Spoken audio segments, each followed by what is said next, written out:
Dear student, बहुत बहुत स्वागत अपनी YouTube channel commerce with Sanjeev sir में। और आज मजा आ जाएगा।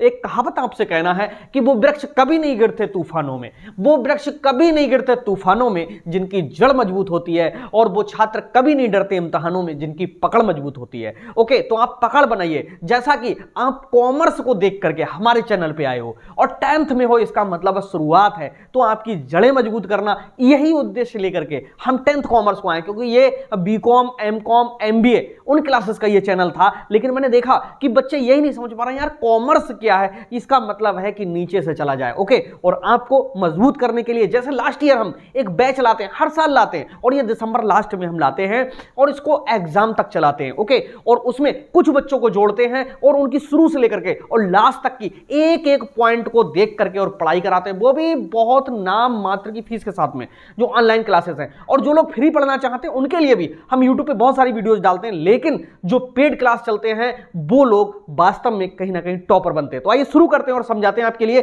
कि आज के जो हमने इंपॉर्टेंट इस साल के लिए क्वेश्चंस रखे हैं। अभी तो कई वीडियोस इस तरह की और बन के आएंगी, क्योंकि पेपरों के किनारे कुछ और लगता है कि हाँ क्या चेंज होगा क्या नहीं होगा, तो वो सारी चीजें हम चेंजेस करके लाते रहते हैं। तो यहां पर ये थोड़ा सा डिटेल में बहुत बच्चों ने इसकी पीडीएफ ले ली है और ऑनलाइन क्लास ज्वाइन किया है। तो उनके बाद में कुछ बच्चे ऐसे जो कमेंट कर रहे थे कि सर इनके बारे में थोड़ा थोड़ा इन प्रश्नों के बारे में बता दीजिएगा, तो मैं उनके लिए ये लेकर के आया हूं कि भाई सुन लो ये सब प्रश्नों का आधार क्या है। इस वीडियो को देखने के बाद आपको बेस पता चल जाएगा कि कौन से प्रश्न में क्या पूछ रहा है। देखिए, हालांकि ये वीडियो एक ऑलरेडी पहले से ही बनी हुई है, लेकिन फिर भी इनको फिर से पहले नंबर पे पूछा चेक किसे कहते हैं। तो बेटा देखो, जब हम किसी व्यक्ति के लिए भुगतान करते हैं या उधार माल लेते हैं, उसका पेमेंट हम कैश में ना दे करके क्या होता है, बैंक द्वारा एक कागज जारी किया गया होता है, उसको भर देते हैं और वो कैश की ही तरह होता है। बस ऐसे शर्त रहित लिखित आज्ञा पत्र को हम क्या कहते हैं, चेक कहते हैं। इस प्रकार से जो चेक है वो शर्त रहित लिखित आज्ञा पत्र है, जो बैंक को आदेश देता है कि भैया सामने वाला व्यक्ति उस चेक को लेकर के आए तो उसे भुगतान कर दे। ऐसे प्रलेख को हम क्या कहते हैं, चेक। अब इसकी परिभाषा एक रट लीजिए, हालांकि पीडीएफ जिन लोगों ने ली है उनके पास तो होगी, और नए बच्चे अगर कोई जुड़ना चाहते हो तो 9719811101। ठीक, ये ऑफिस का नंबर है 97 198 3 बार 1 और 01।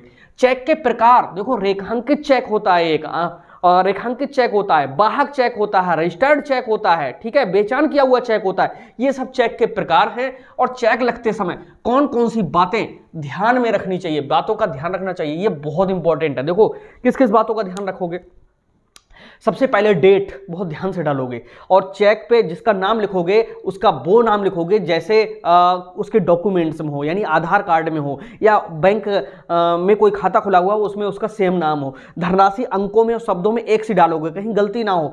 सिग्नेचर करते समय कहीं पर त्रुटि ना हो जाए। ओके, और चेक के पीछे अपना मोबाइल नंबर भी लिख देना चाहिए, जिससे कि अगर कहीं कोई दिक्कत है तो बैंक आपसे संपर्क कर सके। और इसके बाद में चेक कटना फटना नहीं चाहिए। चेक पे जो भाषा लिखना है वो पठनीय होनी चाहिए। ओके, पठनीय का मतलब होता है पढ़ने योग्य होनी चाहिए। ठीक है, और चेक का अगर हमें किसी के खाते में पैसा डालना है तो उसके अकाउंट पे 2 रेखाएं खींच देनी चाहिए। तो ये जो चेक की हैं विशेषताएं हैं, इन बातों का ध्यान रखना चाहिए। चेक का अनादरण का कारण का, अनादरण का मतलब होता क्या है, जब बैंक चेक का भुगतान करने से मना कर देता है तो उसे हम चेक का क्या कहते हैं, अनादरण कहते हैं। कहते नहीं भैया अनादरण का मतलब आदर नहीं हुआ, आदर का मतलब इज्जत नहीं हुई, इज्जत का मतलब है कि पेमेंट हुआ ही नहीं। ठीक, उसे हम कहते हैं चेक का अनादरण। अब चेक का अनादरण होगा क्यों, भाई हमने काटा है, हमारे खाते में पैसे ना हो, या हमने किसी का पेमेंट रोक दिया हो, चेक में कोई कमी हो, चेक कटा फटा हो, 3 महीने से पुराना हो, अंकों में शब्दों में धनराशि मैच ना कर रही हो, हस्ताक्षर मैच ना कर रहे हो, सामने तुम लेकर के गए हो, तुम अपना नाम नहीं बता पा रहे हो, नाम बता रहे हो तो अपनी आईडी नहीं दिखा पा रहे हो। ऐसी परिस्थितियों में बैंक जो होता है वो चेक का पेमेंट रोक देता है, और चेक का पेमेंट रोकना ही चेक का क्या कहलाता है, अनादरण कहलाता है। ओके, अगला जो यहां पर है, बैंक का अर्थ लिखो। बैंक में कौन कौन से खाते खोले जाते हैं और बैंक के कार्यों का वर्णन तथा बैंक और ग्राहक के बीच में कौन कौन से संबंध होते हैं, बहुत इंपॉर्टेंट है। बैंक किसे कहते हैं, अरे वह संस्था जो रुपए पैसे में लेन देन करती है उसे हम क्या कहते हैं, बैंक कहते हैं। आज पूरा समझ में आएगा। ओके, और ना समझ में आए तो चैनल को डिसलाइक डिसलाइक डिसलाइक मारो, और अगर समझ में आ रहा हो तो भैया लाइक करो, कमेंट में जरूर करो कि आप कहां से देख रहे हो और समझ में आ रहा नहीं आ रहा। पूरे इंडिया के बच्चे अपने चैनल पर जुड़े हुए हुए हैं। ओके, और ये यूपी के बच्चों के लिए स्पेशल हम क्लास लेकर के चल रहे हैं। उम्मीद है कि बच्चों को पसंद आएगा। ओके, तो बैंक वह संस्था है जो रुपए पैसे में लेन देन करती है और जहां पर जनता का फालतू धन जमा किया जाता है और बैंक उसी पैसे को उठा करके और लोन के रूप में किसी अन्य व्यक्ति को दे देते हैं और उस पर वहां से ज्यादा ब्याज लेते हैं। ऐसी संस्था को हम क्या कहते हैं? बैंक कहते हैं। कौन कौन से खाते खोले जाते हैं? सावधि खाता खोला जाता है, आवर्ती खाता खोला जाता है, एफडी खोली जाती है, ठीक है, चालू खाता खोला जाता है और गोलक खाता खोला जाता है, घरेलू गोलक खाता। ये बैंक यहाँ छोटे बच्चों में बचत की आदत डालने के लिए या गरीब लोगों के लिए ये गोलक दे देती है। एक चाबी तुम्हारे पास, एक चाबी बैंक के पास, ठीक है। और एक बचत खाता, सेविंग अकाउंट, सबसे ज्यादा सेविंग अकाउंट चलता है। बचत का मतलब होता है आज हमने 500 रुपए पैदा किए, 200 रुपए अपनी जेब में, 300 रुपए लिए और बैंक में डाल दिए, ठीक, वो बचत खाता होगा। और बचत खाते में एक बात का ध्यान रखना है कि सप्ताह में आप 2 ही बार पैसे आप निकाल सकते हो और 2 या 3 बार जमा कर सकते हो, ठीक है। चलिए, बैंक के कार्यों का वर्णन कीजिए। बहुत इंपॉर्टेंट है यार, बैंक के कार्य तो मैंने पीडीएफ में इतने अच्छे से झक्कास रूप से दिए हैं और इतने दिए हैं कि कई बुक्स को इकट्ठा करोगे तब भी इतनी हेडिंग नहीं होंगी। हमारी जो पीडीएफ है उनमें हेडिंग्स बहुत अच्छी हैं, ठीक है। तो ये वहीं से देखो। हालांकि मैं यहां पर बता दूं कि बैंक के कौन कौन से कार्य हैं। नंबर 1 खाते खोलना, दूसरा धन जमा करना, तीसरा ऋण देना, चौथा चेक, बिल, ड्राफ्ट, हुंडियों का भुगतान करना, अगला जो विभिन्न प्रकार के बिल होते हैं, बिजली का बिल है, पानी का बिल है, नगर पालिका का टैक्स है, उसका भुगतान करना, बीमा प्रीमियम को चुकाना, तुम्हारे पैसे को एक स्थान से दूसरे स्थान तक पहुंचाना, तुम्हारे चेक का पेमेंट करना, ठीक है, तुम्हारे मूल्यवान आभूषणों की सुरक्षा करना। ये सब किसके कार्य हैं यार? बैंक के हैं, किसी इंसान के थोड़ी नहीं। चलिए, बैंक में और ग्राहक में कौन कौन से संबंध है? 3 संबंध बहुत इंपॉर्टेंट है, प्रधान और एजेंट का, ऋणी तथा ऋणदाता का। ये संबंध बहुत ज्यादा पूछा जाता है, ऋणी और ऋणदाता वाला। इस बार पूछने की पूरी संभावना है, ठीक है। अगला जो प्रश्न हमारा पूछ रहा है, एसबीआई की स्थापना के उद्देश्य कारण लिखो, एसबीआई के कार्यों का वर्णन करो। देखो, एसबीआई जो है स्टेट बैंक ऑफ इंडिया, ये जो अन्य बैंक जितने भी हैं उन ऋणी तथा ऋणदाता का शायद हम भूल तो नहीं गए थे यहाँ पर। चलिए, बैंक के संबंध 3 होते हैं बेटा, तीनों पीडीएफ में बहुत अच्छे से क्लियर हैं। यहाँ पर एसबीआई के कार्यों का वर्णन करो। एसबीआई के जो कार्य होते हैं भैया, वो सब कार्य हैं जो एक व्यापारिक बैंक करता है। उसके अलावा उन कार्यों को और जोड़ दो जो भारतीय रिजर्व बैंक के एजेंट के रूप में कार्य कर रहा है, ठीक है भैया। ये खाते भी खोलता है, लोन भी देता है, यानी अभी मैंने बैंक के जितने काम बताए वो सारे करता है। इसके बाद में क्या करता है भाई?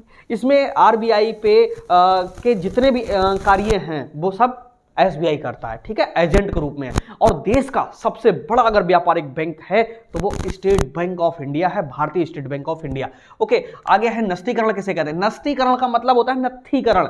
जैसे मैं आपको बताऊं, पिछले साल का बेटा ये पेपर है जो हमने इंपॉर्टेंट दिया था। इस वीडियो के लास्ट तक देखोगे तो उसका लिंक भी मिल जाएगा। पिछले साल हमने जो कुछ भी बताया था, ये जो पेपर आया हुआ है ये लास्ट ईयर का है, पिछले साल का पेपर है। सब वही फंसा जो हमने लास्ट ईयर बताया था, ओके। और लॉन्ग क्वेश्चन जो लास्ट ईयर आए थे उसमें हम आपको बताएं सबसे, चलिए मैं देख के ही बता देता हूँ। इसमें सीमांत उपयोगिता ह्रास नियम देख लो, पिछले साल का ही मैंने बोला था कि ये कल के पेपर में आ रहा है। देसी बैंकर के गुण 2 मैंने बताए थे और रिजर्व बैंक ऑफ इंडिया के मुख्य कार्य बताए थे और कौन कौन से कार्य नहीं करेगी ये, वो सारी चीजें इस बार हटा दी हैं। जो सामाजिक बचत का महत्व क्या है, सीमांत उपयोगिता ह्रास नियम आया था, ठीक है। और देसी बैंकर्स से संबंधित एक क्वेश्चन आया था। साख नियंत्रण का कार्य आया था भाई, केंद्रीय बैंक का जो कार्य है, ठीक है। और जो ऑब्जेक्टिव आए थे वो भी अच्छे आए थे। चलिए, मैं इसके बाद में वीडियो को टैग कर दूंगा। इस वीडियो को लास्ट तक देखोगे तो एक स्क्रीन पे एक पूरा वो आ जाएगा, लिंक आ जाएगा, वहां से पिछले साल का पूरा पेपर आपको मिल जाएगा। मैं ही समझा रहा हूँ तो वो पेपर आप देख लीजिएगा, ठीक है। यहां से नस्तीकरण किसे कहते हैं? कई पत्रों पर लेखों, भाई देखो कोई व्यापार चलता है, बहुत सारे पत्र आते हैं, बहुत से भेजे जाते हैं। आने वाले पत्रों को सुरक्षित रखने के लिए, भेजे जाने वाले जो पत्र हैं उनकी फोटोकॉपी या उनकी प्रति सुरक्षित रखने के लिए क्या होता है, जिस प्रक्रिया को अपनाया जाता है उसे हम क्या कहते हैं? नस्तीकरण। नस्तीकरण का मतलब नत्थीकरण, उनको ऐसे कर देना जैसे जब जरूरत पड़े हम तुरंत निकाल लें। अच्छा, एक चीज और बता दें, कहीं हम बाद में भूल जाएं, कुछ चीजें ऐसी हैं जिन पर बच्चों को अपनी एनर्जी बिल्कुल वेस्ट नहीं करनी। इस बार बैंक समाधान विवरण नहीं आएगा, ठीक, अनुक्रम रेखा नहीं आएगा, ये 2 चीजें हैं। और इसके बाद में जो विक्रय विवरण है वो भी नहीं आएगा। सहकारी जो बैंक है नहीं आएगा। उत्पत्ति के साधन भूमि, पूंजी, श्रम, साहस, संगठन नहीं आएगा। कहीं इनको मत पढ़ लेना क्योंकि किताबें जो आपके पास में होंगी ये चैप्टर्स भी उनमें दिए हुए होंगे, ठीक है, तो वो हटना नहीं। इसीलिए मैं कहता हूं कि थोड़ा सा किसी टीचर से आप गाइड ले लो, ठीक है।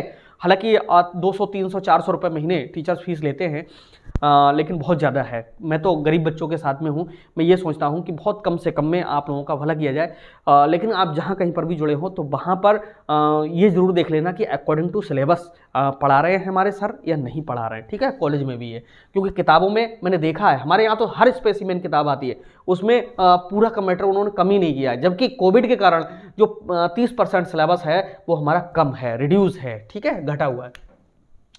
तो नस्तीगण की कौन कौन सी प्रणालियां, नस्तीगण की लेटी प्रणाली है, नस्तीगण की खड़ी प्रणाली है, लटकती प्रणाली है, किसी एक का वर्णन कर देना उसमें, ठीक है।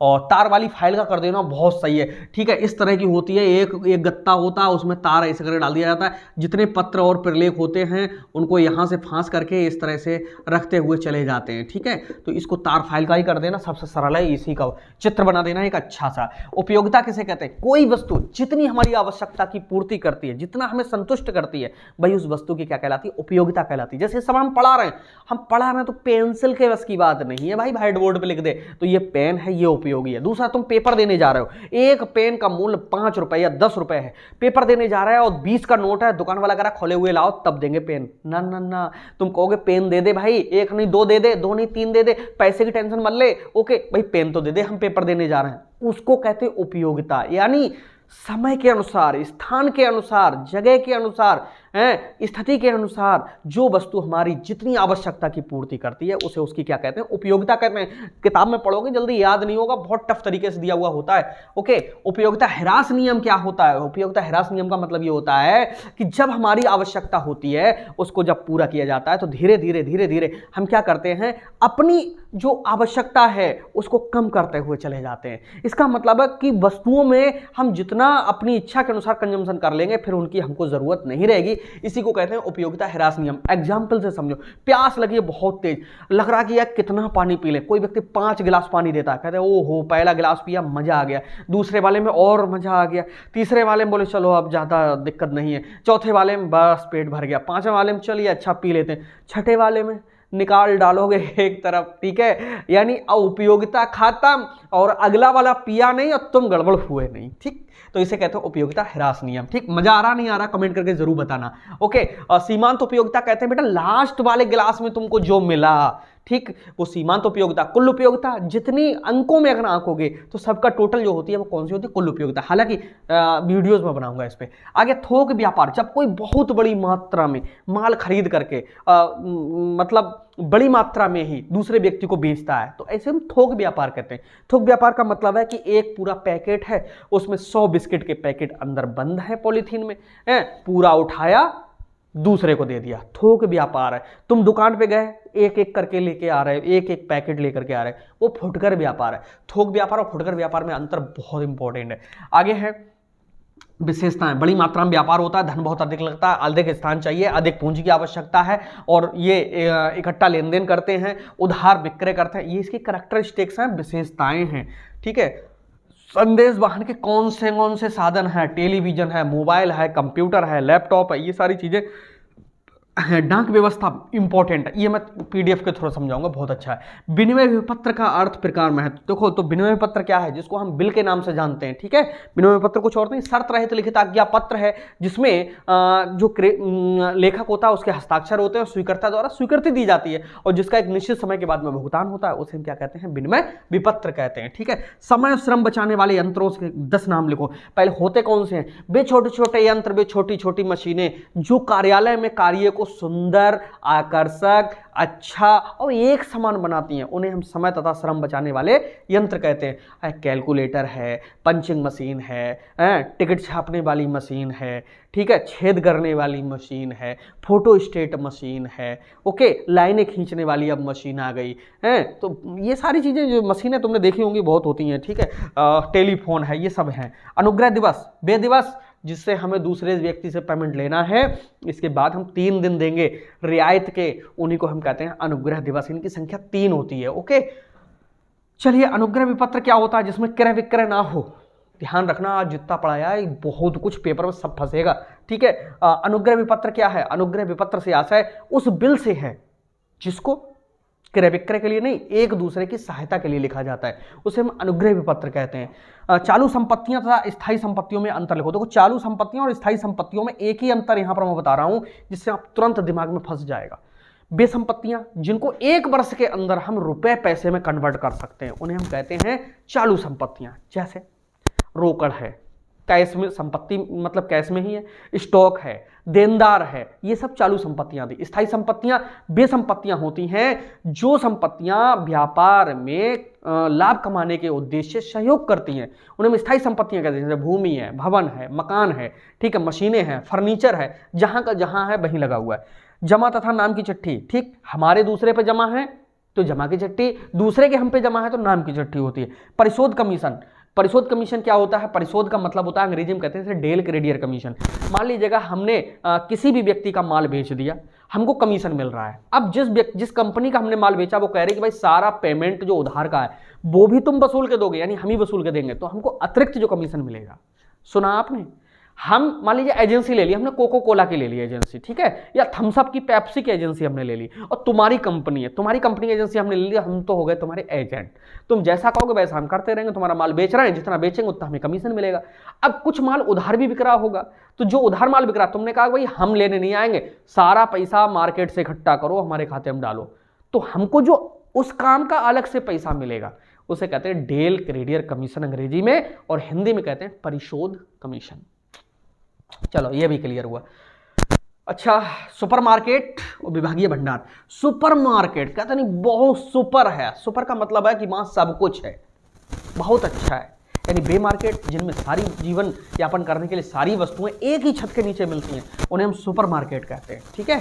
और विभागीय भंडार कहते हैं डिपार्टमेंटल, जहां पर कपड़ा बिक रहा है तो सब कपड़ा ही कपड़ा बिक रहा है, यहाँ कंप्यूटर बिक रहे हैं वहाँ कंप्यूटर बिक रहे हैं, जहाँ पर कॉस्मेटिक का सामान है वहाँ पर वही सब मिल रहा है, ठीक। इसमें एक छत के नीचे सब कुछ होता है, और इसमें सब कुछ एक ही आइटम एक छत के नीचे होता है, ठीक, हर तरीके का होता है। व्यापार एवं लाभ हानि खाता, बहुत अच्छी पीडीएफ में ये वर्णन है, व्यापार खाता लाभ हानि खाते में अंतर जानते होंगे, ठीक है। गुप्त संचय, वह जो चिट्ठी में नहीं दर्शाया जाता है, चुपचाप बनाया जाता है, कभी व्यापार में नुकसान हो जाए, हानि हो जाए, कोई दुर्घटना हो जाए, इस पैसे को उठाओ और तुरंत वहां पर लगा दो। देसी बैंकर, ये वही हैं जो लाला बनिया बैठे हुए हैं घर के घरों के आसपास में गिरवी रख करके जो पैसा देते हैं, और प्राचीन समय से इनके एक मुनीम होता है, बड़ा खतरनाक आदमी होता था, वो अनपढ़, अगर तुमने उससे लड़ाई कर ली 500 की जगह 5000 पे अंगूठा लगवाएगा और लाला जी को पूरे 5000 दिलवाएगा। लाला जी भी जानते हैं 500 लेकर भगाएंगे, फिर भी 5000 ले गए होंगे, क्यों? उनको तो हराम का मिल रहा है। तो ये सब कारनामों की वजह से यहाँ पर पुराने समय में बहुत ज़्यादा शोषण हुआ है हमारे समाज का, क्योंकि पहले समाज बहुत कम पढ़ा लिखा था, लेकिन धीरे धीरे क्या होता है, अति सबकी खराब होती है। भाई इन्होंने यहाँ पर देसी बैंकरों ने तमाम जो जनता को ठगा, उसलिए बीच में इनका क्रेज गिरा, लेकिन धीरे धीरे इनका सुधरा भी, सहयोग भी इनका बहुत है। बैंक में तो 10 बजे खुलेगा, लेकिन ये लोग रात के 12 बजे जरूरत पड़े, दिन में जरूरत पड़े, बहुत उपयोगी भी है। कुछ लोग ईमानदार भी होते हैं, अच्छे भी होते हैं, ओके। तो देसी बैंकरों का बहुत बड़ा महत्व रहा है हमारे देश में, यानी बहुत ही गरीबी वाले समय में भी बहुत से लोगों ने मददें की हैं, पढ़ाई लिखाई हेतु मददें की हैं, ओके। बस इनका एक ही दोष है कि ब्याज दर ज़्यादा होती है, लिखा पढ़त कम होती है इनके यहाँ, और कंट्रोल इन पे किसी का नहीं है, ठीक है। मनमानी करते रहते हैं, तुम गिरवी नहीं रखोगे कोई चीज तो 10% पैसा दे देंगे। यार बताओ कोई तुक है? तुम 10% पैसा दे रहे हो, 10 महीने में डबल कौन भैया पे कर देगा? इतना बैंक का भी ब्याज नहीं होता है। एफडी कराओ 12 साल में दुगनी हो रही है अब, ठीक है, तुम 10 महीने में दुगना कर रहे हो। तो ये चीजें कुछ इसमें दोष भी है, कुछ गुण भी है। हालांकि ये हंसी मजाक था। कैसा लगा ये वीडियो? मजा आया होगा तो जरूर आप हमसे जुड़ जाइएगा, ओके। और मिलते हैं नेक्स्ट वीडियो में, तब तक के लिए बाय बाय।